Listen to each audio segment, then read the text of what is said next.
सध्या महाराष्ट्राच्या राजकारणात एका जमिनीच्या प्रकरणामुळे वादळ उठले। उपमुख्यमंत्री अजित पवारांचे पुत्र पार्थ पवार यांच्या कंपनीने पुण्यात 40 एकर जमीन विकत घेतल्याचा आरोप झालाय। पण हा वाद जमिनीपेक्षा ती जमीन कोणत्या प्रकारची आहे यावरून जास्त पेटलाय।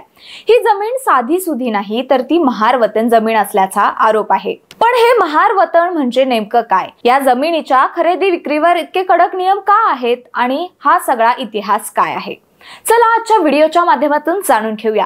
नमस्कार, मी भक्ती आणि तुम्ही पाहताय आवाज मराठी। तर गोष्ट आहे जुन्या काळाची, अगदी ब्रिटिश काळापासूनची।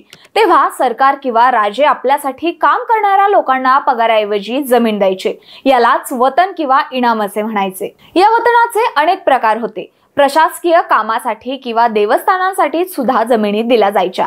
याच वतनांपैकी एक महत्त्वाचा प्रकार म्हणजे महार वतन।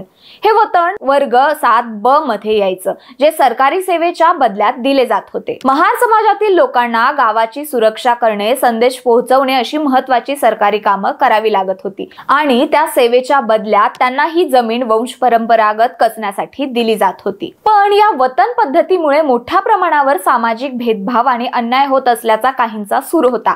म्हणूनच स्वातंत्र्यानंतर महाराष्ट्र सरकारने 1958 मध्ये वतन निर्मूलन कायदा आणला आणि या सगळ्या वतन जमिनी सरकारी ताब्यात घेतल्या। पण मग या जमिनींचं पुढे काय झालं?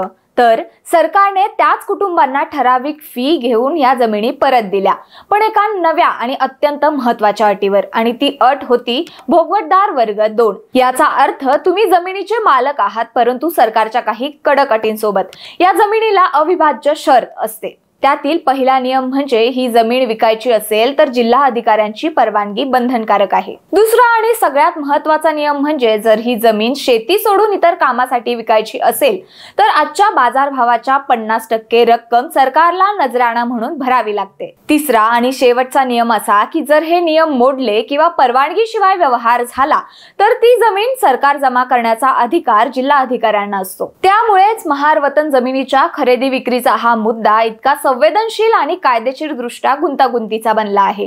आता तुम्हाला कळलं असेल की हा वाद नेमका वतन जमिनीच्या कडक नियमांमुळे सुरू झाला आहे। याबद्दल तुम्हाला माहिती होते का? आम्हाला कमेंट बॉक्समध्ये नक्की सांगा। व्हिडिओ आवडला असेल तर लाईक, शेअर आणि सबस्क्राईब करायला विसरू नका।